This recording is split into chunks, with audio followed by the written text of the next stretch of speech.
CII భాగస్వామ్య సదస్సుకు ముందే విశాఖపట్నంలో పెట్టుబడుల జాతర మొదలు కానుంది. ఐటీ సహా పలు కంపెనీలకు మంత్రి నారా లోకేష్ నాయుడు భూమి పూజ చేయనున్నారు.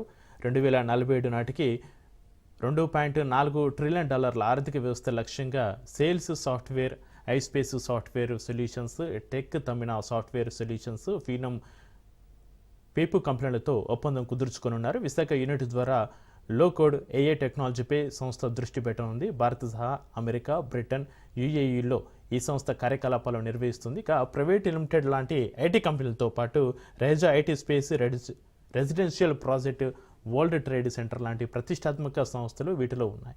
వేల కోట్ల పెట్టుబడులతో పాటు పెద్ద ఎత్తున యువతకు ఉపాధి లభించనుంది.